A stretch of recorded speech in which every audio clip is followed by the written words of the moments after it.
Hi folks, it's Coach Kelvin here from the We Run Virtual Run Club and We Run Coach for Leeds and surrounding areas as well as online coaching. In this little video and a little kind of short series that I'm going to do, I'm going to talk about hydration. And I think it's a great time of year to talk about it for a number of reasons. One is obviously it's starting to get a little bit hotter. So we do lose more fluid when we run, so we need to know how much to replace. And the other reason I think it's great timing is that Coach Alexa is doing a mini series on sleep. And I firmly believe that the two most important things in anybody's training are hydration and sleep. I'm going to start with a couple of kind of don't do things when it comes to hydration. We want to certainly focus on a lot of stuff that we can do, but there are a couple of things that I just want to bring up. The first one of those is we sometimes hear people say, you want to just be as hydrated as possible and drink as much as you can.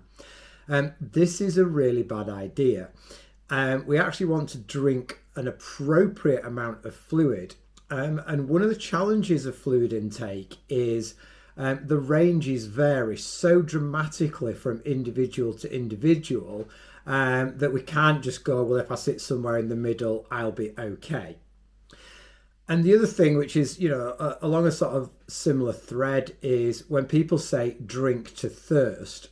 So they might say things like your body knows when you're dehydrated and just drink to thirst. And that's also a really bad idea. Particularly in longer distance events, when we're getting into things like marathons and ultra marathons, we want to make sure that we are taking on board the right amount of hydration.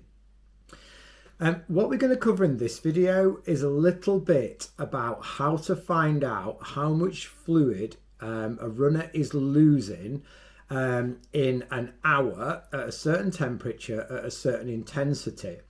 And then in future videos we're going to look at how much of that we should replace in runs of different durations, because the shorter the distance that we're running, the less we need to replace, whereas very long distance events like ultras, we almost need to replace 100% of what we're losing.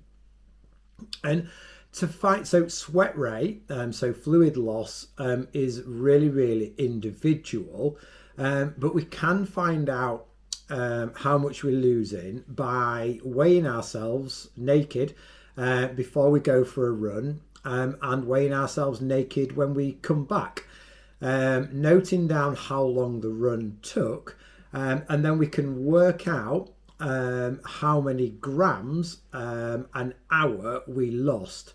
And one of the useful things is a gram and a milliliter are pretty much the same. So if somebody loses, let's say 650 grams when they weigh themselves an hour, that's 650 milliliters. So I also, on my little spreadsheet when I'm testing my fluid loss, I also put the sort of temperature and the wind speed and wind direction. I put my average heart rate for the workout.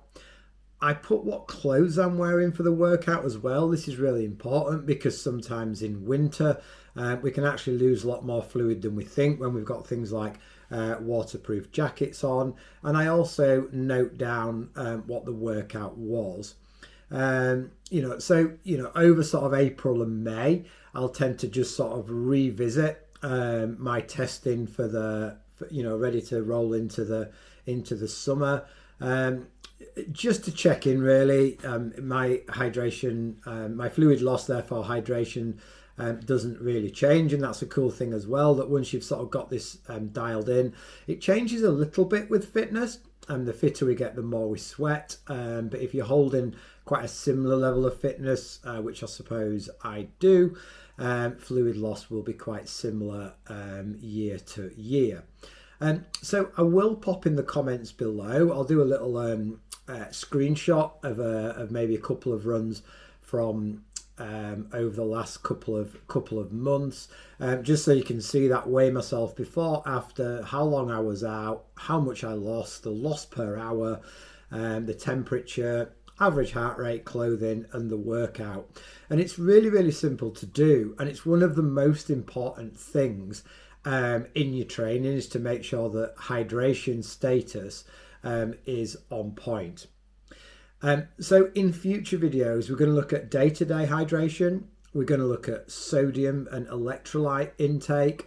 We're going to look at pre, during, and post-run hydration as well, and also how hydration intake differs depending on what the duration of the run is.